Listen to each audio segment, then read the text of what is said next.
Elden Ring Nightreign isn't Elden Ring, but it is, but also it isn't, but maybe it is? What the hell is even that? So if you're just about to check out Elden Ring Nightreign, wondering if it's for you, how it's different, or you just want a refresher on everything to know before the launch, let's go. Elden Ring Nightreign is a 3-player cooperative game which Bandai Namco define as a survival action game, but realistically it's much closer to a roguelite or a battle royale, except cooperative. It is set in a universe parallel to Elden Ring, containing a lot of Elden Ring elements that you would definitely recognize. And now, while it is possible to have those solo matches here, the game is designed around that cooperative 3-player experience where you and 2 fellow Nightfarers will set out on a run to defeat the Night Lord. Now, you will set out from a Roundtable hold, very similar to the one that you would remember, into the world of Limveld. Now, Limveld is an alternate version of Limgrave, which has a bunch of randomized elements for each specific run, which we'll get into in a little bit. Now, these runs play out across 3 days. During the day, you'll explore the map, collecting weapons, talismans, items, various other upgrades, as the map increasingly shrinks in an event called Night's Tide, very similar to a battle royale, where the world will shrink, pushing you to a specific location at the end of that day.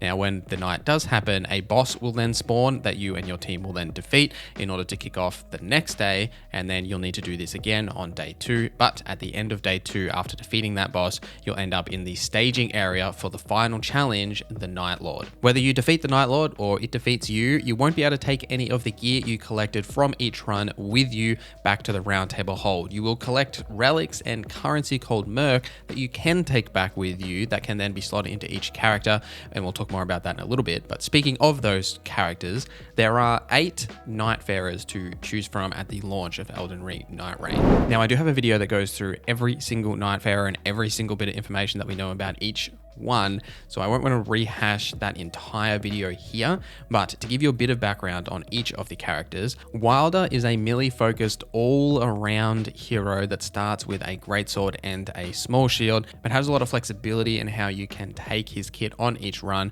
with also a great amount of mobility because of his character skill Claw Shot that allows him to grapple onto targets to either pull himself to them if they're large, or pull the target to him if they are much smaller. The Duchess is a agile dexterity based class that has a unique passive ability that allows her to chain dodges together. She can turn you invisible briefly with her ultimate on, and she has a fantastic character skill called Restage that reapplies the recent damage occurrences onto that target. The Guardian is a bird-like humanoid that is much more of a tank orientated class with a lot of heavy defensive capabilities with the great shield that they use, plus the halberd as their starting weapons. Because of the Guardian's Steel Guard passive ability, he is a character that if you like to use shields in Elden Ring, he is definitely the one you want to pick. He will allow you to block more efficiently and tank more of that damage into your stamina without actually consuming as much stamina as your other classes, while also being able to use those winds to knock enemies off their feet or get yourself up in the air to slam down for a massive damage attack with his ultimate. Recluse is a spellcaster with high intelligence that is focused on that ranged spellcaster role that you would typically remember from Elden Ring. Now, the Recluse does start with a staff, and something that's different in Nightreign compared to Elden Ring is that staves can only have 2 spells. They have a spell that is bound to their light attack and one that is bound to their heavy attack.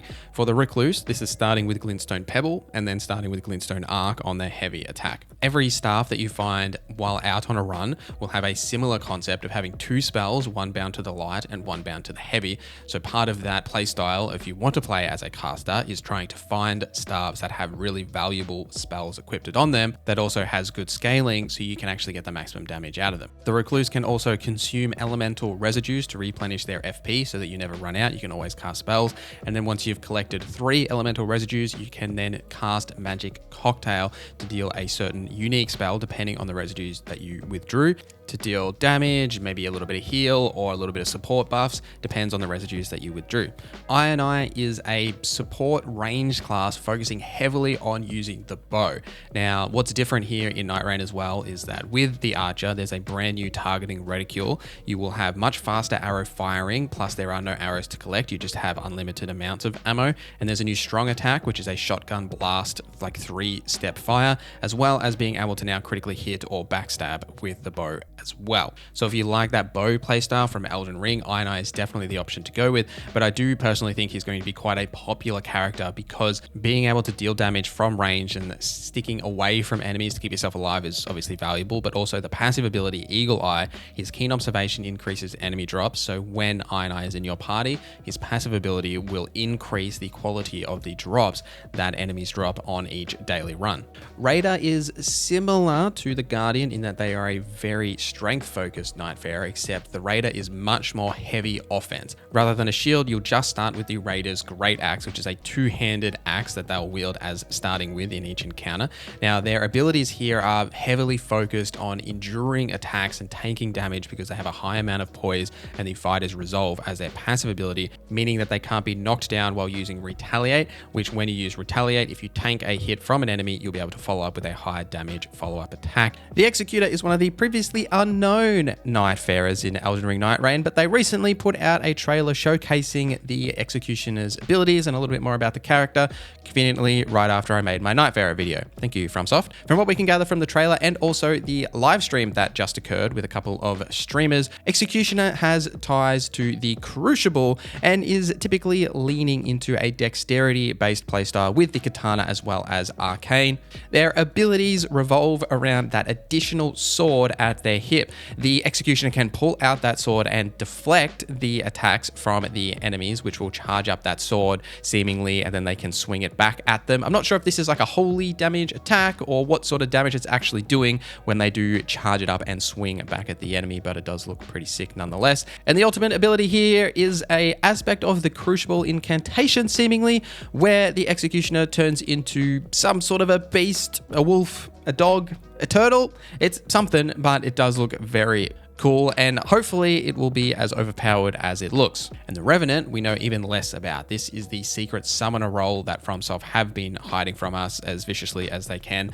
My guess here is this is going to be a faith incantation-based Nightfarer, that we know that there is a summoner here that can then summon spirits, similar to how you would summon spirits in Elden Ring. This is assumedly going to be that Nightfarer, but exactly how this Nightfarer is going to work, we will have to wait for the full game. But again, I do have a video that breaks down all of this plus more for all the different Nightfarers, every single thing I've missed in this section of the video. It's all covered in that video. I just didn't want to repeat myself too much.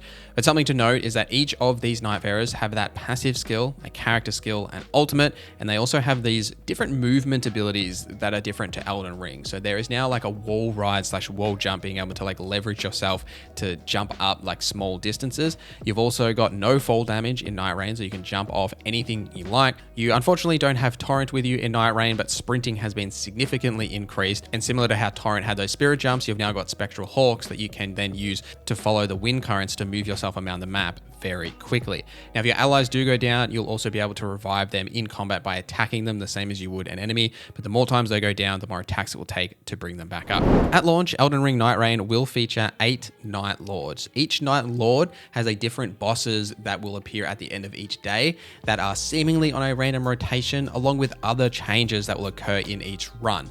These random changes include minor details like, say, the bases that appear at the different points of interest. Some of these are static, like the castle that's always in the very center of Limveld, but a lot of these will change depending on the run, as well as the types of enemies that will appear at those locations in each run. Something to note as well is that those enemies that appear at those locations are often influencing the rewards you may get from clearing that point of interest on the map. For example, if you're fighting a location that's filled with fire enemies, you have a higher chance of getting a reward that's based around fire, say a weapon that does fire damage. And something else that's random is all of those chest rewards. When you find chests in the world, they will always have different things in them on each run. There are also larger scale world events that will change in every run, known as shifting earth, like the meteor strikes that will hit the map, or new environments like the erupting volcanic craters, rot infested swamps, and a few others that we saw in the gameplay overview trailer.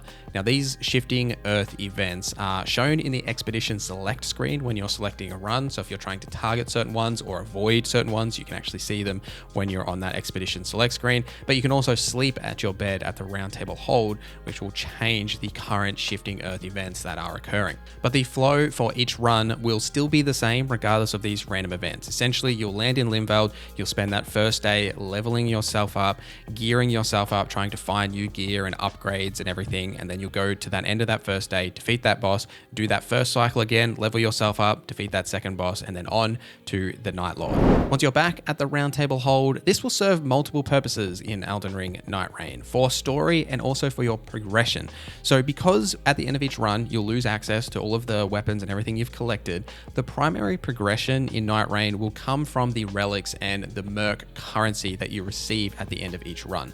The quality of the relics you receive as well as the amount of merc is affected by how well you do on each run. Say, for example, if you die on the first day or if you clear the Night Lord, you're going to get much more of these resources if you clear the Night Lord. These relics can then be slotted into each character to add additional effects to your skills. For example, one that we saw a lot of in the network test was with Wilder. You can add a follow-up attack to his claw shot skill that will then do a fire attack with his greatsword if you do have a greatsword equipped. They can also increase your raw stats or add additional effects like say blood loss just to any random weapon that you have equipped.